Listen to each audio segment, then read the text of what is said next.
Hello there, welcome to my show. Today I'm going to talk about Nightbreed, the director's cut.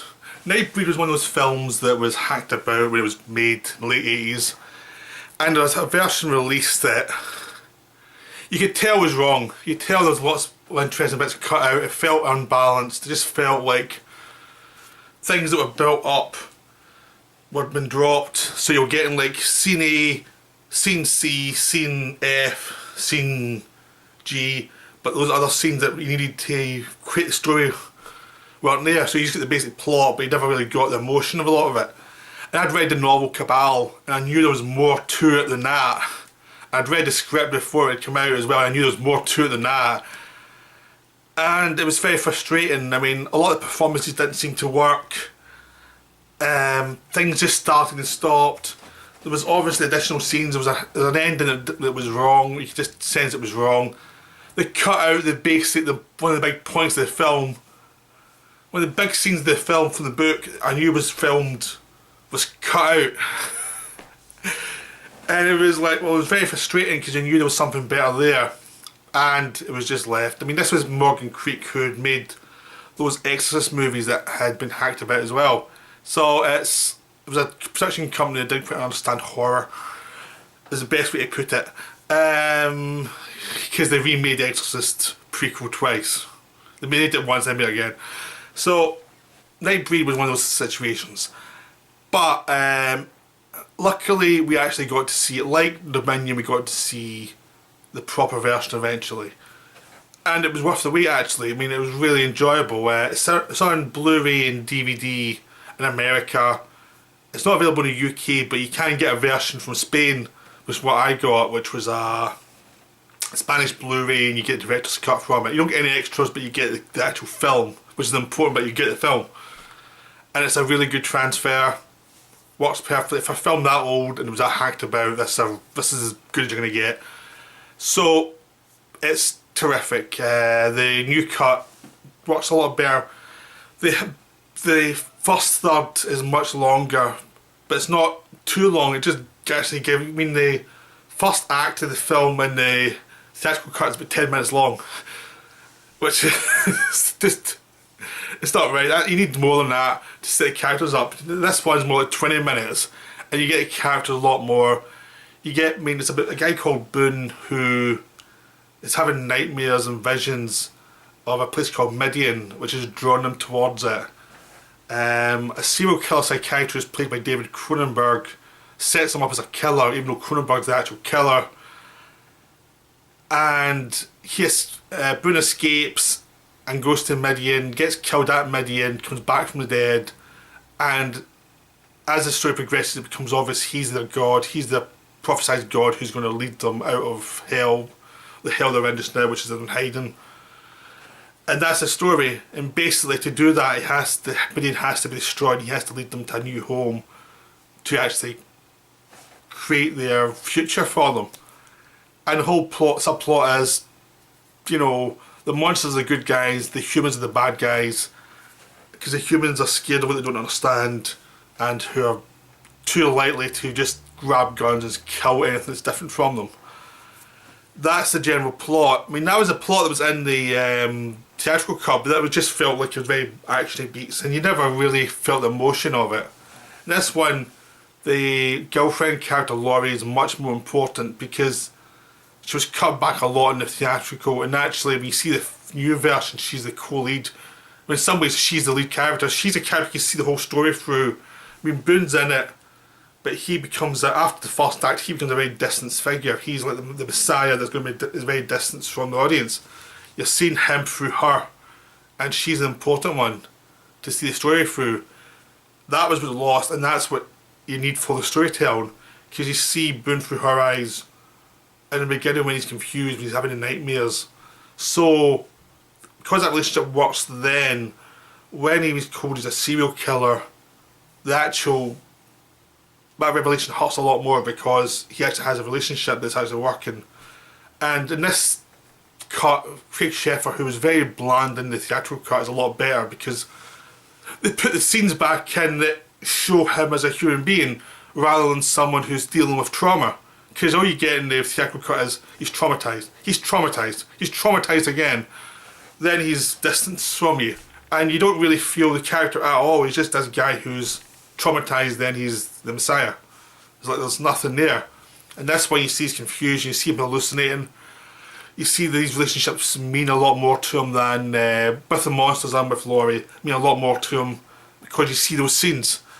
So that works a lot better. But because she's in it a lot more and she's given the best performance in the film, it works so much better because you've got something to hang on to, and all the plot beats actually have a focus to, which is how did it affect Laurie, how did it affect the creatures of Midian. You have these two things that actually mean something now. So that makes it work a lot better because the second act is basically seeing the situation through her eyes, and she sees the Decker tags along and is manipulating people. She sees the build-up of hate towards Midian. She goes into Midian, sees the first hand what the monsters are, how they're scary, but there's some decency to them as well. Because the monsters aren't just good or bad, they are people, different types of people who are monsters. So you have real monsters and you have likeable characters. It's a lot more interesting, this cut. And a lot of that stuff was in the theatrical cut, but because there wasn't any human context, they didn't really work as well. It was just, you had to infer so much. I can infer a lot because I'd read the book and I knew what should have been there. But I think if you come into that theatrical cut not knowing that stuff, it was alienating. I think for some people at least. A lot of people became a fan of the film and enjoyed it despite the flaws. But this new cut, it works a lot better because Laurie's basically the central character, and that works so much better. And the good thing is Cronenberg was a big villain in the theatrical cut. He's still a villain, but he's a theatrical villain, but he's more in the background, so he's a bit scarier because he's just always there. He's always going to mess things up, but he's not the main focus anymore, and that works just a lot better for the character because you don't feel he's getting pushed on you as much. He's just this figure of fear. So the film works a lot better. So the film's a lot stronger because of the additions, and basically having to focus on Laurie. And the big thing is the ending is much more powerful because they spend more time on how the story's going towards the ending. Because there's a character, there's a priest character who's drunk, who has fallen from grace.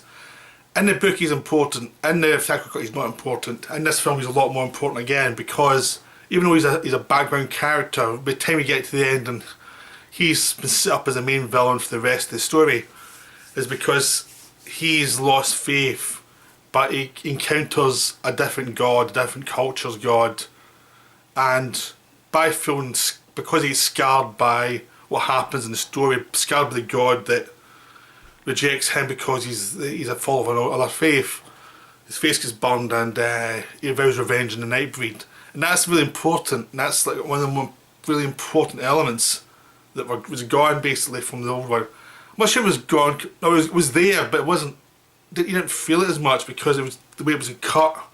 It just felt like here's another plot, doesn't matter. And the theatrical version is more carefully handled, so you feel like it means something, like he's actually got a purpose because he's a central character and no one else is there, it's just him. He's going to go after the Nightbreed. And also the fact that at the end it's much clearer that Boone has destroyed Midian and he has to bring these people to a new home. That's the important point of the story. In the theatrical version it wasn't really, you didn't feel it really. And that's when you feel it's much more important. It's much more important to him to make up for his mistakes. This basic storytelling that really comes through a lot more in this version. The most important thing though is the end where basically Laurie becomes one of the Nightbreed. Boone says she has to go keep away from them because she's human, they're Nightbreed, and she'll get hurt. She decides that she takes it in matters in her own hand and actually stabs herself, so he's a choice, let her die or make her Nightbreed. And of course he makes a Nightbreed. That's really important for the film, that she chooses to go the Nightbreed and will sacrifice herself because she feels so important. This is something that has to be done. That's just building up for the whole film. That makes the character actually make sense in this film. In the first theatrical cut she's won around a lot. She's in love with Boone, but that's kind of weak motivation. This one, her reactions to what she sees as the Nightbreed, what she sees of how they've been hunted down, how they've been treated awfully by the humans, is one of the more important defining characteristics of the character. The fact she's in love with Boone's part of it, but there's more to the character and more to her reactions. So the fact that she does that actually is important, because it makes her an equal to Boone in the story, and then where the story should have gone in the future. But that was gone from the theatrical version. It was there in the book, but it was gone from the theatrical version, so that's much better to come back. But it's just a terrific film. I mean, it's very flawed, very weird, but the flaws are what's great about it. I mean, it's one of those films that some weird edits sometimes. I think some of that was just due to the fact that they were just finding footage that had been cut before. There's some sound effects that were a bit overdone, but that's like 80s sound effects. That's just being honest to what the film was. So there's lots of stuff like that, but it doesn't matter. Those flaws make the film because it's part of the history of the film, part of the time period of the way the film was made. And it just worked. It's just a wonderful late 80s film that's now been restored to what it should have been. And I can't recommend it any higher than that. It's just wonderful. It's just definitely, you really have to see it. But see the director's cut, because the director's cut is the proper version of the story. It's not been the director's cut as the director's preferred version because he loves some of these shots that were cut out. It's the director's cut's the actual story version. The director's cut's the version of what the story should have been. So it's not a film that's made in a lot of stylization. It's made in a very basic way to be a film with these monsters and these humans who interact with them. That's all it was. That's what all it really wanted to be, was that thing. So it's very good to see it's been restored. It's great to see people put the work in, because there was a lot of petitions to get this restored. There's a lot of work done by fans to get it restored. They really put their money and their hearts into getting this to what it was, what it should have been.